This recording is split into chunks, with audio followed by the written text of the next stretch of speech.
Hey, it's Andrew here at Beach Hill Range with Samson, who wants his chicken. Ooh. Who wants this chicken? Good Lord. You okay?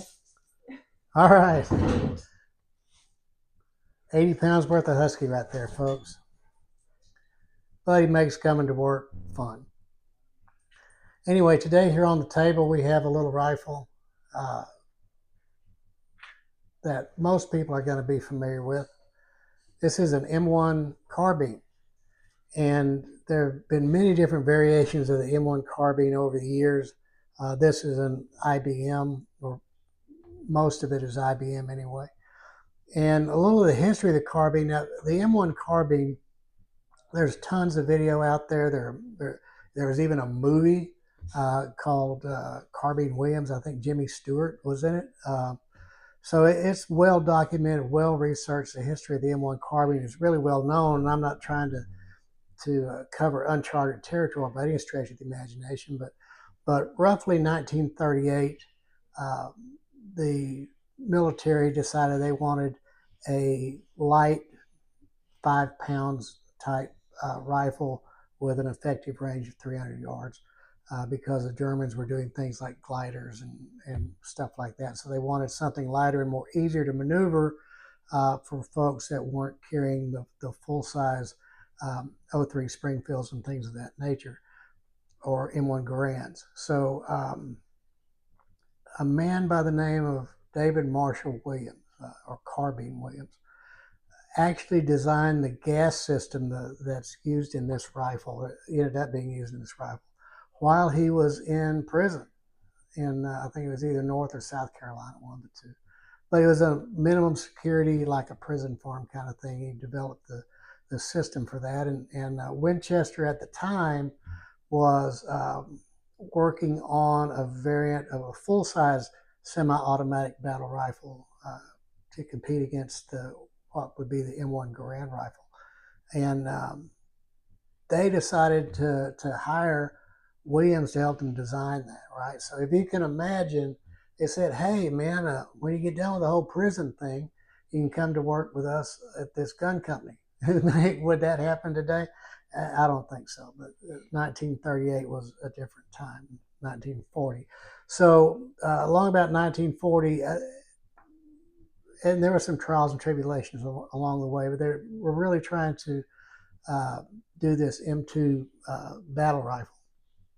And they ended up scaling it down and it becoming what became the M1 Carbine and the select fire version of that, the M2 Carbine. But it wasn't just Carbine Williams. A lot of people attribute the entire design of this rifle to Williams, and that's not the case. It was actually a pretty significant team of designers at Winchester that got this all put together. It's kind of an amalgamation of what they were doing with that M2 rifle. Even there was parts from the old Winchester 1905 self-loading rifle as far as how the trigger group and the magazine interact. There's all kind of things going on in there. And it ended up being this rifle. And then it went into production. And they literally produced a vast amount of these guns during the World War II period. And various different subcontractors, obviously Winchester, Rocco, the jukebox people, IBM, which is this one, Saginaw Machine. I mean, there's a bunch of different subcontractors that were kind of incorporated into the war effort to put out the production of M1 carbines. And this is one of the guns they made, and I may be wrong, and I'm sure somebody that knows more than me in the comments section is going to point out that I'm wrong, but it has happened. But I believe there were more carbines put out in a shorter amount of time than any other service rifle in history. So it was a massive undertaking, but they got it done. So they come up from time to time. Now there for a while, they were really super cheap. When after they were first surplused out of inventory, they were everywhere. Back in the 60s, they were relatively inexpensive and just easy to come by. And things have changed. Now, M1 carbines, genuine M1 carbines from the World War II era, World War II production, tend to be on the pricier side. And the more original they are, the higher the price. And then there are some subcontractor manufacturers, if you will, such as Irwin Peterson, which is one of the rarest that command more pricing than, say, a Rockola or a Winchester, which would be one of the more common ones. So it's really beyond the scope of any one YouTube video of any reasonable length to go into the intricacies of the M1 carbine, because when you're evaluating one of these rifles, you have to remember that they were re-arsenaled during the time they were in service, as the guns would come in from the field into either the depot level or even the unit level, then the depot level, to be refurbished. All the guns got blown apart. They were all the parts were put into barrels and then cleaned and checked and put back together without a whole lot of care as to whether that's the trigger housing that came out of this rifle. So they became a hodgepodge of mismatched parts, to the point where if you find an M1 carbine that is 100% as it was when it was originally issued, it's probably been put back together. It could be, yeah, it's absolutely possible that it is that degree of a survivor gun, but it would be super, super rare if that's the case. So there is an entire aftermarket industry of people collecting parts from all the different cannibalized carbines that for one reason or another aren't serviceable. They'll pull the parts out and then offer those for sale. If you need a Type 3 inland rear sight for your inland carbine, or you can source a particular part. And the M1 carbine collectors, much like Garand collectors and much like several other uh, fields, they are extremely persnickety as to what part is what, and it's all well known. There's actually a chart and a diagram that you can download for each different subcontractor that shows you what type of safety was on this rifle in this serial number range, what type of rear sight was on this rifle in serial number range. And that will give you an idea of uh, how completely correct a particular rifle is. So uh, when you're evaluating one in the field or at the gun show or at the pawn shop or wherever you buy or you find used rifles, chances are good they're not going to let you dissect and disassemble that rifle. So you're going to have to go with the big stuff and go from there. So when we got this rifle in over the counter, uh, and this is true in a lot of them, the manufacturer name is tucked up underneath the ledge of this rear sight. Sometimes you can see it with a flashlight, sometimes you can't. The serial number, the serial numbers were assigned to different contractors in blocks. So when we look at this serial number, we say, okay, that was a block of serial numbers assigned to IBM. So then we look at the barrel, and the other good news is that most of these parts are marked. So we can tell what subcontractor made what parts in most cases. So we have the IBM Corp marking on the barrel. So we have IBM barrel, IBM receiver. And then we start looking at the parts that are visible on the rifle without taking it apart. This is an inland rear sight on this IBM carbine, for example. And then when we look at the stock, we do not see the military cartouches that we would expect to see on the stock. So it's either a post-war replacement stock, which is very possible, or it's a what's called a field expedient replacement stock. So there's a bunch of mismatch going on with this particular carbine, but it's kind of typical, if you will, for a surplus M1. Now, one of the things that I look for when I have one of these come across the counter is there was a ton of carbines that were sent to Korea for use by the Korean military.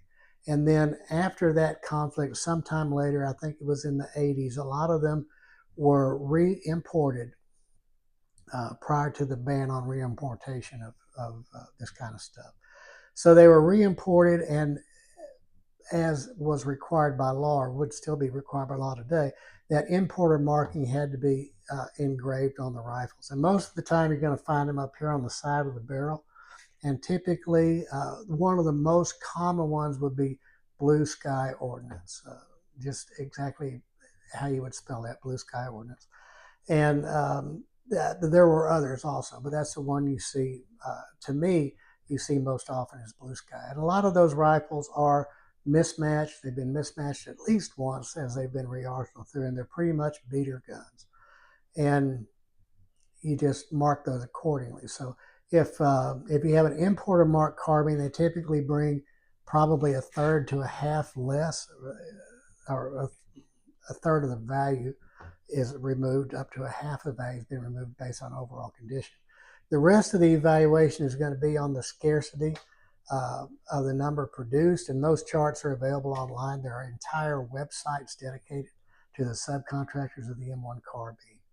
And then the degree of completeness or correctness of the carbine, right? So what we have in this case is we have an M1 carbine in shooter grade condition. We've been through the rifle. It all works. The bore's okay. There's no reason you couldn't shoot this rifle. I haven't dissected it to the point where I can say this part is this part is this part this part is this. That's coming, but it usually takes a little bit of time to do that. But before we go further with the carbine, we need to have that done because those questions come up. So what do I believe the carbine's worth? It's a really good question. An IBM carbine is one of the more sought after carbines. It's kind of middle of the road as far as desirability carbine wise. I would expect a shooter grade carbine in this condition to be in that $600 to $800 range, probably, maybe a bit more. Doubt that it would sell for less because it's not beat up to the point where it's not serviceable. It still looks good. Still would be a good representative example of an M1 carbine for folks. Now, is it a super high a collector carbine? If it were more correct, I think this is more mismatched in the action. But if it were just minor parts that were mismatching, particularly the stock, if the stock was correct, had the correct cartouches, it'd be a $1,200 rifle all day long. But I don't think we're there. So what I would suggest, if you're not familiar with carbines necessarily, is before you start plunking money down on a military M1 carbine, do some research on it. If you can, get somebody that knows the carbines to look into it, or you can do your own research and make that determination if you have the time available to do that.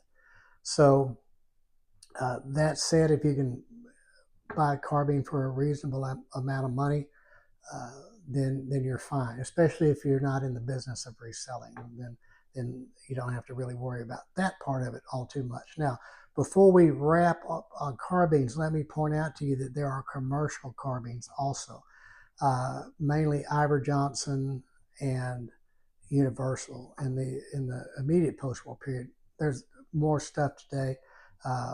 Firearms makes an M1 carbine today, but it's over $1,000 the new ones. But the Universal carbines and the Iver Johnson carbines are two different animals.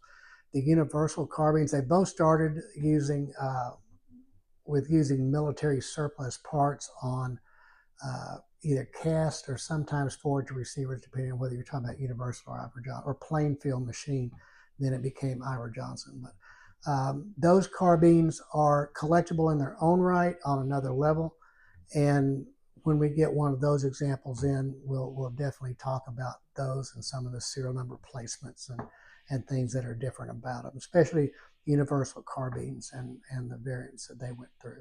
So just a real quick video to kind of give the broad backstory, I guess, on the carbine. And we'll probably, as we continue to dissect this carbine and look and see just how complete it is, that might be worth doing some more shorter videos about the trigger group, the bolt group, and things like that to show you what I'm talking about. But anyway, M1 carbine, this is an IBM variant, and I thought it'd be a neat little gun to bring out. So hit that like button if you like what we're doing. Hit that subscribe button. Let us know in the comments what you think about the video and M1 carbines in general. And we will see you on the next one.